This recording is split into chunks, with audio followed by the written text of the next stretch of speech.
what's weird about it is when you're talking to these coaches, like they want to make a good impression with you because you're projecting their image to the public.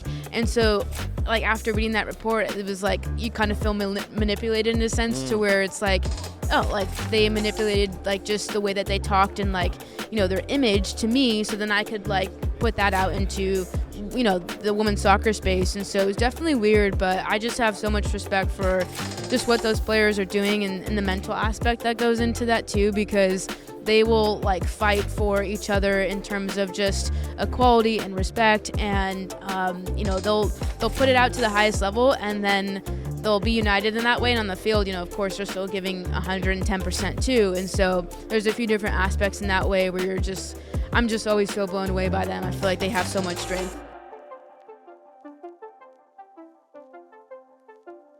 What's up, everybody? We're back again, day 2 of the United Soccer Coaches Convention, recording lots of interviews, and we have a guest on today who's a journalist specifically covering the NWSL and the U.S. women's national team, the women's soccer game as a whole. Her name is Jackie Gutierrez, and she is the founder of Women Kickballs, which is a media company. Yes, yeah. So why don't you tell us a little bit about that, Jackie? Yeah, for sure. Thanks for having me on. So, yeah, it's crazy because I actually started sports journalism when I was 17, and if people, you know, see my face, they still think I'm 17, but it's been about like a good 8 years of covering the game, and so I was always really passionate as I played it for 10 years, and then, yeah, I just got a lot of different experience with different sports publications before and during college, and then just decided to branch out and do my own work. So while I always did writing stuff at first, I've always been really creative with like just photo and different things, but kind of pushed it aside thinking it didn't relate to being a writer.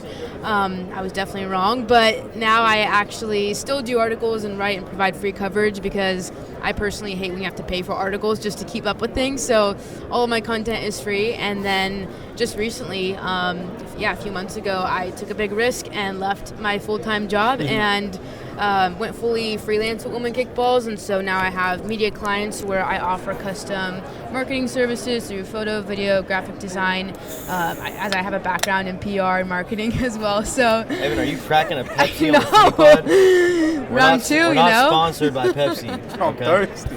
I'm gonna blur out the logo. Sorry or about what? that, Jackie. No, you're good. Once I cracked it, it's too. I honestly would have done the same thing. At that point, there's no going back. Couldn't stop. Apologies, Jackie. No, you're fine. Apologies. Continue. No, that's basically it. Yeah, just growing that. I just published my very first magazine, so there's lots of really stuff good, going by on. the way. Yeah, it does look good. Yeah, Yeah. a lot of hard work into that 6 months. So, I stay up to date with the national team and the NWSL on a consistent basis. So now that I have 2 teams in California, it's nice to be able to cover them. So yeah, that's a little bit about what I do and just kind of how things got started. Nice. So you're based in California? Yeah, SoCal. So done lots of driving between LA and San Diego. So really glad I have That's a Prius. what, 2 hours? Like an hour LA, hour and a half San Diego with no traffic. Okay. We're looking to get back out to the California area. Okay, we were there yeah, probably let me like know. 2 years ago, right?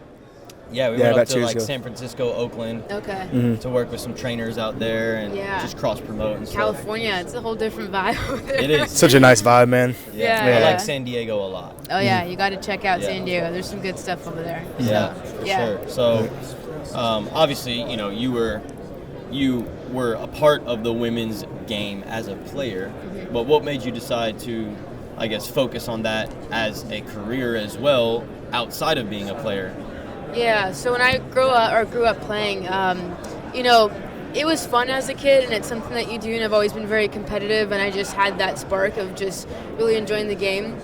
And then when I got to be a senior in high school, I unfortunately just stopped playing due to some health reasons. So that was tough because it's like you spend 10 years of your life not just doing something, every few days during the week with practice and every Saturday and Sunday with games, but like my family was like invested in that too, and it was just something that really brought us all together. So it was so tough. It was really hard to just go from 115 to boom, back to ground zero, especially with my health. So that was really tough, but then I've always loved writing, reading books. I would show up to soccer practice reading books, and was always just really fascinated by that element of storytelling. So I got into watching it a lot more and just decided, I think I want to write about this. I have no idea what that's going to look like, how to get started, but I'm just going to go for it. And I always think it's funny because when I was in high school, I remember at 17, my like guidance counselor was like, yeah, I don't think you should do sports journalism because newspapers are a dying business. And I was like, okay, whatever, that's stupid. And then my Uncle Joe at the same... Yeah, right? for Boomer. And my Uncle Joe asked me the same exact question. And he said, he was just blown away. And he was like, Jack, we got to get you started right now. And we need to get you experience. You need to get a website. And he always just pushed me. Yeah, and so good. I always think about those two responses because I definitely could have gone either way. Oh, for sure. But I've always been more about, like, finding a way to make it work. And so, like, I mean, I'm always working. I probably have, like, 13, 14-hour work days with client stuff and my stuff. And I think people see what I do, which is really cool, but they also don't see all the hard work that goes into some of that. And so I think it's just important for me, at least, to, one, bring diversity as a young Hispanic female in a lot of these older white men's spaces. And, I'm often the youngest person in a press conference. And so I want to be able to, like, show younger kids as well, like boys and girls, that they can do that and that they can put their mind to it, because I never had anyone to look up to and learn from. A lot of players do, but I didn't. And so that's, like, one of my biggest things is giving back in that way. But, yeah, then, too, with the game, it's just something where now I get to create my dream job, which is fun, very challenging, but just going to go for it and, see what happens. So. Love it. Love it. Definitely commend you for that, because it's like you always have – everyone that has dreams always has someone that tells them no or that they can't do it, you know? And it's like, if you really want something, you just got to go get it. Like, you can't be listening to those kinds of voices. You know? And someone, too, asked me about the magazine. I had 2 launch parties in LA and San Diego because they're about the teams in those markets. And someone asked me, like, how did you put together this magazine in 6 months? And I was like, in my mind, I thought, it's not rocket science. You just need to do it. I mean, sure, it's a lot of work when it was, like, my photos and stories and getting ads and all that. But I literally, like, bought a whiteboard from, like, I don't know, it was, like, Target or something, put it in my room and just started writing out every little thing that I needed to do, and just sounds incredibly hard. It was wild. It was so fun. That's the same thing. Where I would start. Because you showed me it yesterday and you haven't even opened it yet. It looks nice. Yeah, I don't want to open it in it. this package. Yeah, that's what some people are saying. I need to get myself one as well. That thing's nice. Yeah, I appreciate it. I can open mine. You can keep yours unopened. Yeah, there you go. Yeah, split it. Like that. There you go. I like the name. Women kick balls. Yeah, because it's like obviously a double entendre. It's funny. Yeah, there's a funny story behind that. When I first started, I had like under my own like work, I had 2 other websites I did, and every time it was like, this is gonna be the main one, the professional one. And then I looked up domain names and buying it for this other previous site I had. It was over like $2-3 grand, and my uncle was like, do you really want to spend that much money on a name? And I was like, no. And he was like, all right, I think you're gonna have to pick a new one. And I always loved Cindy LaRue. She plays for Angel City and the national team, and I just grew up watching her, and her personality too is really fun. Yeah, she's dope. Yeah, at the time she only had her son Cassius, and so in her Twitter bio it said, like, professional soccer player, I kick balls for a living, and I just thought that was like so funny. And so when I had to like sit down, with my Uncle Joe, my dad, my brother, we were all just kind of brainstorming this concept of like, what's the next name? And I kept saying like, women who kick balls, like, I don't know, there's something about it, but it doesn't sound like it. And then I just kept repeating it, and I was like, woman kick balls. It's a bunch of guys I'm around too, and they were like, whoa, that's good. And I'm like, is good. okay, if you're not offended, then I think that's a good test run, so we'll just see what happens. And it worked. So. Does Cindy LaRue know that she was your inspiration for the name?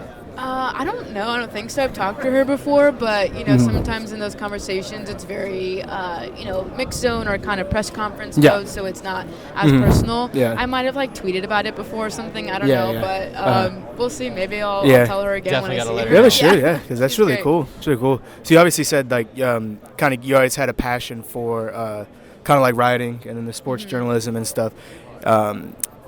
Is one reason maybe why you chose to do the NWSL? I mean, I'm sure obviously you told us why you chose it, but is one maybe because there wasn't a good amount of stuff out there already?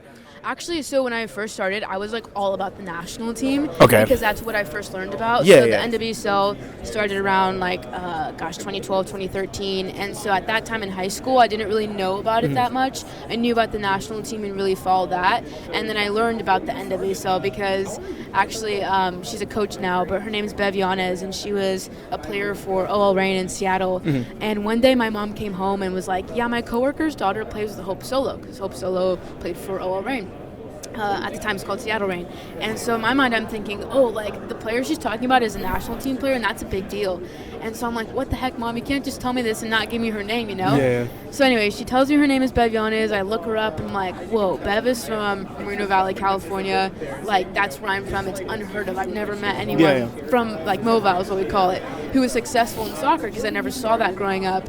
So I just, like, DM'd her on Twitter. I was like, this is so random. She's probably not going to respond. Mm-hmm. And Bev is so kind. Like, everyone knows her for her kindness. So she responded, and then, like, when I was going through that time of not playing soccer, it was so sweet because I would come home to, like, notes of Bev just encouraging me to chase my dreams and, like, sending me autographs and just things like that. Mm-hmm. So I kind of then got more into the NWSL because of Bev, and then learned that there's a whole world of, like, you know, the teams and where they're at. And so then I realized, too, with the connection of the national team and all the players at that level playing at a, you know, NWSL level as well, it just made sense to where all the players and kind of connections are very much intertwined. Mm-hmm. So it just worked out really naturally in that way. But now I kind of prefer the NWSL because I feel like there's so much talent and just, gosh, what they do is so insane, and I have so much respect for them, but I feel like a lot of people don't know about it. And so, like, I still cover the national team, but I think in general women's sports is very much like the underdog, and so I want to show people that as well, like, you know, not to look over that too. No, exactly. I mean, because even like in women's sports, like, the people that I feel like don't respect women's sports are the ones that don't play that sport itself. Like, if you watch, like, if you look at, like, the WNBA, like, the biggest advocates for the WNBA are the NBA players. True. Yeah. And if you look at the MLS, like, they obviously know that, I mean, I don't know if they probably don't go to bat the same for NWSL, but, like, obviously we'll defend women's soccer. Yeah. Like, I mean, I've definitely trained women that are women and girls that are definitely better than I am, like, 100%. Yeah, and we've had podcasts on it. Literally talking about the same thing. We've had several players that we've trained that played at high D1s. I've trained a few NWSL players myself. Right. So, you know, I know what they're going through, and actually just to shift gears a little bit, you know, when we did have those conversations with them, of course, a topic that came up was just like the way that they're treated in general as professionals. Yeah. And of course, it's no secret, like, what's happened in the NWSL or what's come out of the NWSL recently. Obviously, it's been happening for way too long. But what do you know, Jackie? That's a good question. Yeah, there's lots. I mean, it was really tough. This past like, you know, year or so, and then actually getting answers, you're like, whoa, because you know some things, but you don't fully know the details. And so to see the details, like, in front and center was pretty wild. You know, I'm not a player, so I can't speak on that half of it in terms of the day-to-day, but what I will say in terms of being media and interviewing these coaches and interviewing these players in one-on-one settings or group settings, it's tough because you only see such a snippet of their life. And I think, too, on, you know, social media and cancel culture and things like that, like, it's just tough because I think in general the public sees a very much snippet of their life too, but specifically with the media aspect, like, there was so much that I was, like, really shocked by because, for example, when a coach leaves, it's just like the announcement that we get is, oh, you know, they parted ways or whatever with the club, and there's not any clarity, and then you try to get answers and you either get shut down or there's just not much communication there. And so to see it all was like, whoa, I actually, like, felt like I had a great relationship with that coach, and turned out they ended up doing all this stuff that you had no idea about. And in a way, it's like, I mean, not to, like, make it about media or anything in general, but what's weird about it is when you're talking to these coaches, like, they want to make a good impression with you because you're projecting their image to the public. And so, like, after reading that report, it was like you kind of feel manipulated in a sense, to where it's like, oh, like, they manipulated, like, just the way that they talked and, like, you know, their image to me, so then I could, like, put that out into for sure, you know, the women's soccer space. And so it was definitely weird, but I just have so much respect for just what those players are doing and the mental aspect that goes into that too, because they will, like, fight for each other in terms of just equality and respect, and you know, they'll put it out to the highest level, and then they'll be united in that way. And on the field, you know, of course, they're still giving 110% too. And so there's a few different aspects in that way where I'm just always so blown away by them. I feel like they have so much strength. It just sucks that, like, you're already doing something that better than everybody else, and it's already hard enough as it is. So you're going to worry about winning on the field, and then you're trying to win off the field as well. It's like you just have a whole other battle you have to fight when it really should just be that one, which is the most important, which is on the field. Yeah, for sure. So do you think, like, all of this kind of coming to light, becoming public knowledge is going to change anything? Yeah, I think so, for sure. Because now that people know, as media too, like, I can hold the league accountable when they have this action plan of what they want to do and the different steps. And I think a lot of the messages that I hear in specifically the women's soccer space is like, invest in women, empower women, hire women, which is great. And I'm like, cool, do that. Yeah. Also, I'm right here too, and I can do that as well, because what I love about just women kickballs and the community that's built up too is I have like several thousands of email subscribers, and before games I'll just go and like set up a table and talk to people.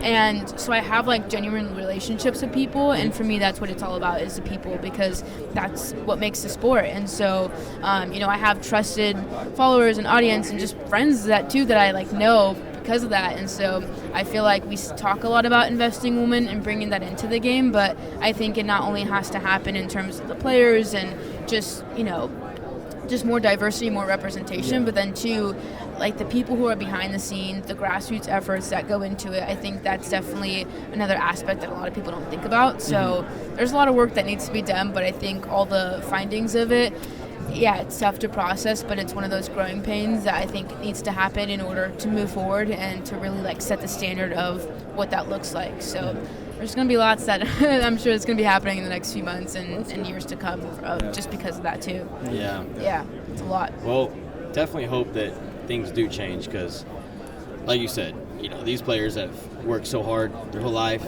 to get to where they're at, and to get there and then not reap the rewards that you thought you were going to receive, it must feel like defeating, disappointing to them.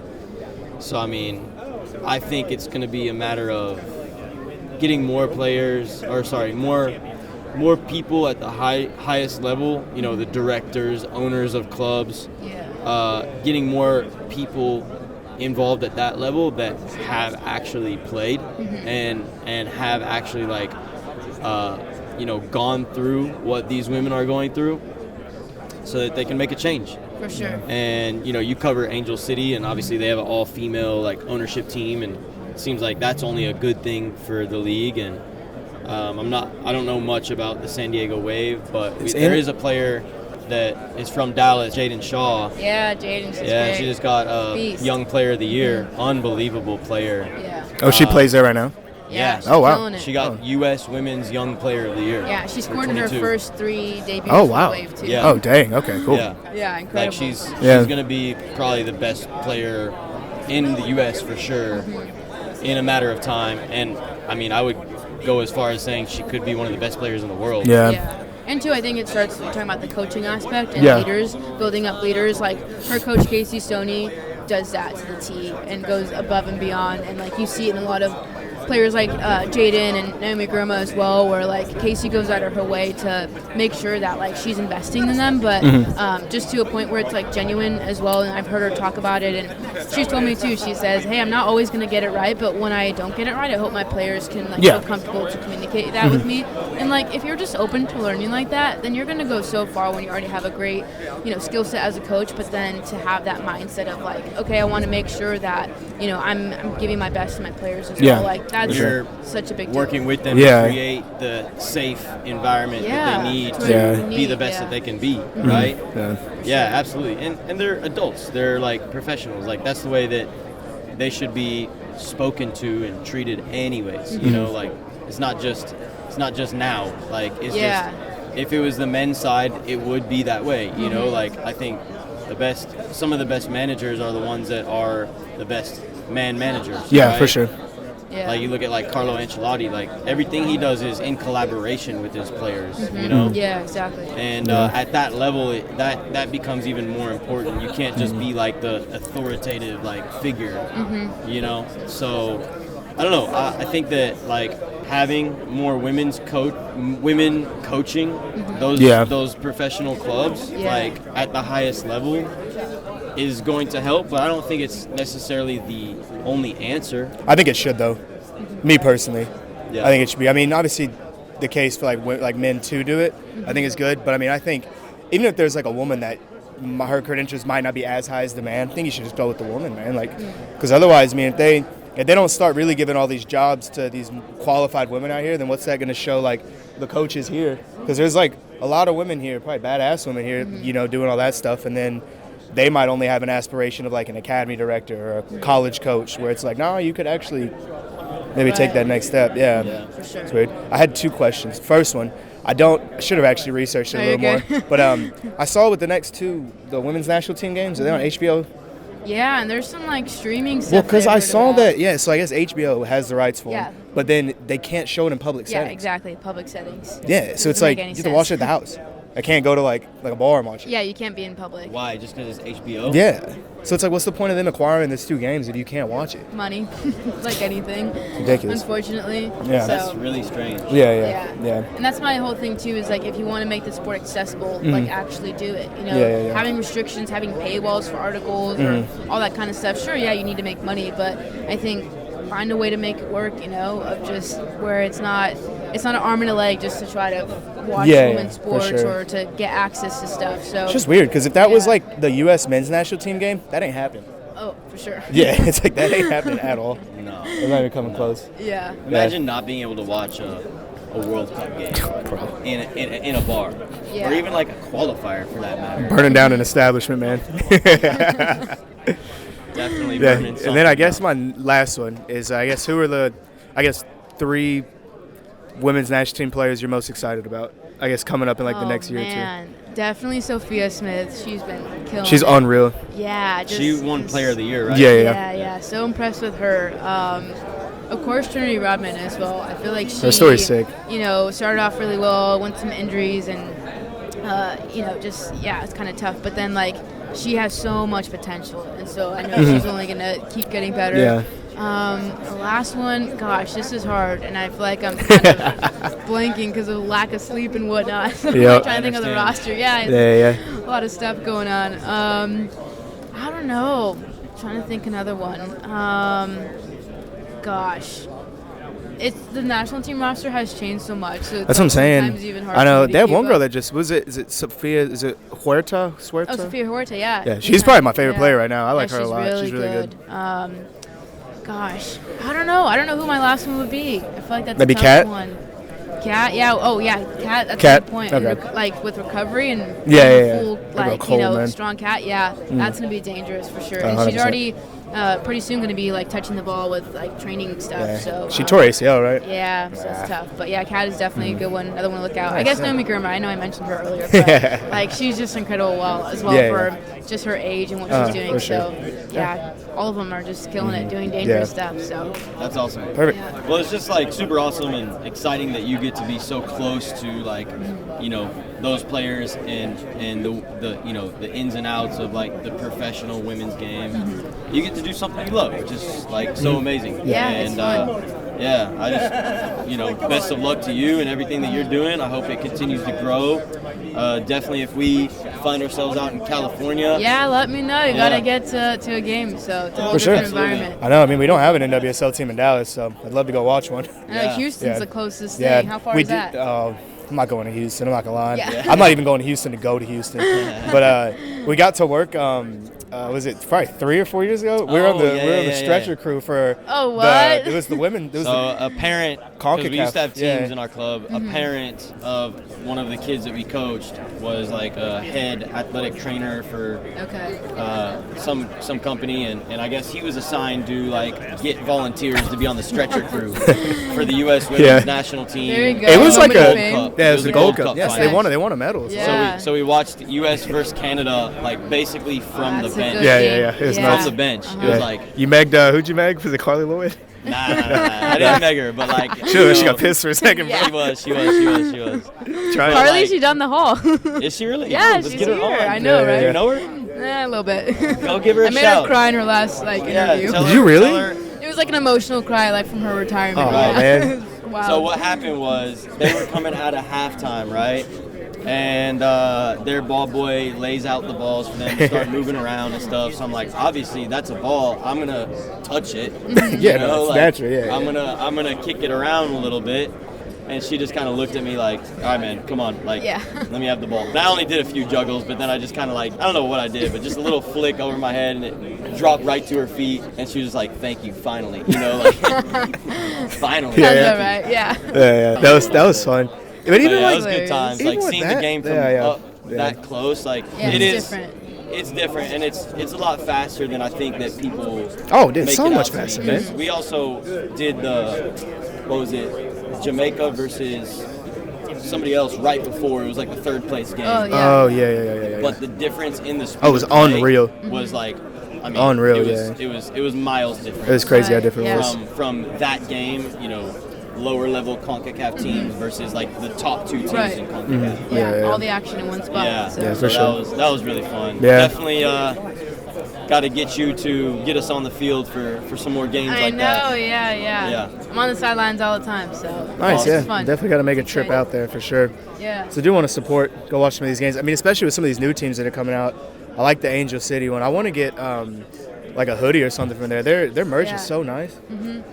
Yeah, it's unreal. Then obviously like Gotham's right. There's the merch. I feel like the merch for all the teams. I'm like, oh my so gosh. much cooler than the MLS, man. I swear. These names are so much better. Yeah, I don't really buy merch, but I eye it and I'm like, okay, like I see what they're up to. It's pretty sick. So I've bought in a few things like this season, but I'm like, dang, this is next level. So it's cool to see it grow. For sure. It's awesome. Yeah. Thanks for your time, Jackie. Yeah, likewise. All the best for you, and we'll definitely, stay connected and help promote each other's brands. Sure. Totally, and I'm excited. So, appreciate you coming on. Yeah, if you see Huerta, tell her to get on as well. Okay. Yeah, for sure. Will Perfect. do. Thanks, Jackie.